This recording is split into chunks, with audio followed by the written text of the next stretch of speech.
قرآن کریم کے اندر ایک دعا ہے جسے ساری دعاؤں کی جامع دعا کہا جاتا ہے۔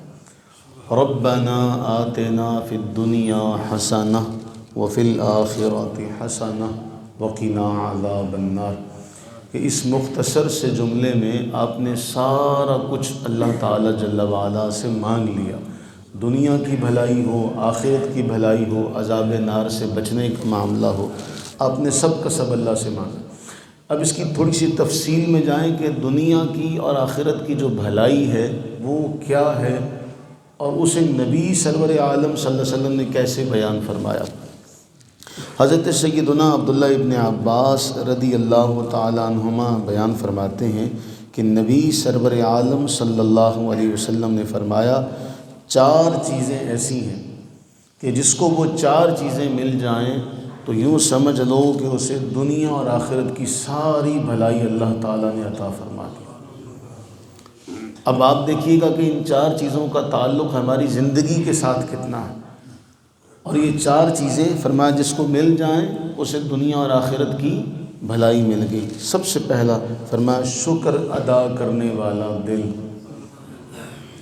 نمبر 2 ذکر کرنے والی زبان، نمبر 3 مصائب و آلام پر، آزمائشوں پر صبر کرنے والا جسم، نمبر 4 فرمایا ایسی بیوی جو اپنی ذات میں اور شوہر کے مال میں گناہ کی مرتکب نہ ہو۔ یہ 4 چیزیں فرمایا جس کو یہ مل جائیں یوں سمجھ لو کہ اسے دنیا اور آخرت کی بھلائی مل جائے گی۔ اب جب ہم وہ دعا مانگتے ہیں ربنا آتنا فی الدنیا حسنہ وفی الآخرۃ حسنہ، تو ہمیں یہی نہیں پتہ کہ دنیا اور آخرت کی بھلائی کون کون سی ہے۔ اگر ہم وہ دعا مانگتے ہوئے یہ حسنہ جو بھلائیاں ہیں یہ ذہن میں رکھیں کہ اے اللہ ہم جو تجھ سے بھلائی مانگ رہے ہیں اس سے مراد یہ ہے کہ ہمیں ذکر کرنے والی زبان مل جائے۔ اور آپ اس کے حوالے سے امام منذری رحمہ اللہ نے ایک اور روایت نقل فرمائی کہ یہ جو ذکر اللہ ہے، اللہ کا ذکر ہے، یہ اللہ کی توفیق ہے، اللہ کی طرف سے صدقہ ہے کہ اللہ کسی کو توفیق عطا فرما دے، ہر ایک کو نصیب نہیں ہوتا۔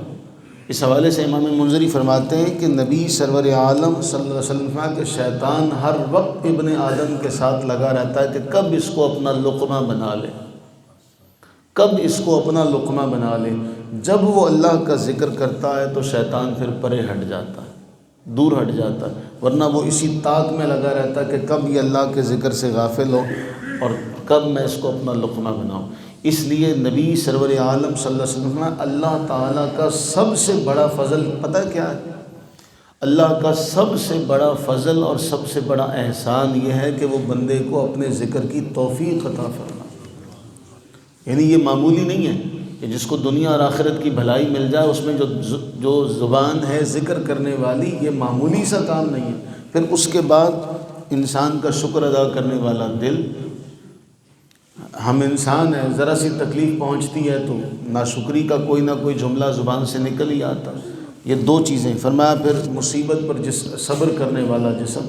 جو چوتھی چیز ہے اس کے حوالے سے ایک اور روایت میں آتا ہے، نبی سرور عالم صلی اللہ علیہ وسلم نے سورہ توبہ کی ایک آیت پڑھی، وَالَّذِينَ يَكْنِزُونَ الذَّهَبَ وَالْفِضَّةَ، کہ وہ لوگ جو سونے چاندی کے مال کو جمع کر کر کے اوپر نیچے رکھتے ہیں اور اللہ کے راستے میں خرچ نہیں کرتے، انہیں اللہ فرما رہا ہے اے حبیب فبشرہم، انہیں سناؤ خوشخبری، انہیں یہ خبر دے دو۔ یعنی اس کو اللہ تعالیٰ کس معنی میں بیان کر رہا ہے، یہ بڑی اہم بات ہے۔ فرمایا انہیں خوشخبری دو کہ ہم انہیں دردناک عذاب دیں گے۔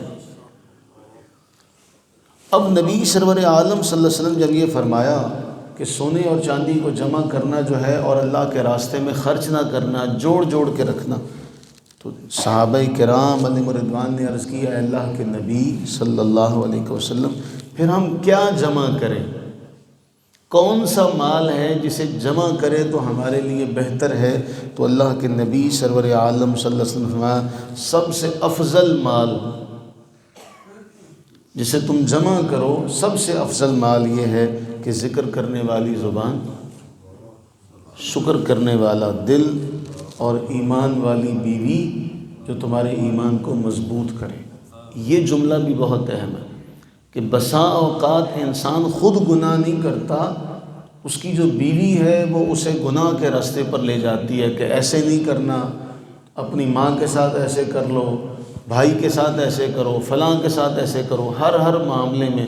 تو نبی سرور عالم صلی اللہ علیہ وسلم ایمان والی بیوی جو شوہر کے ایمان کو مضبوط کرنے کا ذریعہ بنے، یہ دنیا کا آخرت کا سب سے افضل مال ہے، اللہ کی سب سے بڑی نعمت ہے۔ تو ہم اللہ سے دعا کریں، اے اللہ ہمارے پاس یہ چاروں کی کمی ہے، ہمیں یہ چاروں اپنی جناب سے عطا فرما دے کہ ہمیں جو زبان ہے وہ ذکر کرنے والی مل جائے، دل شکر کرنے والا مل جائے، جسم صبر کرنے والا مل جائے، اور ہماری شریک حیات اے اللہ تیرے راستے پر چلنے کے لیے ہماری معاون اور مددگار ہو جائے۔ آمین ثم آمین۔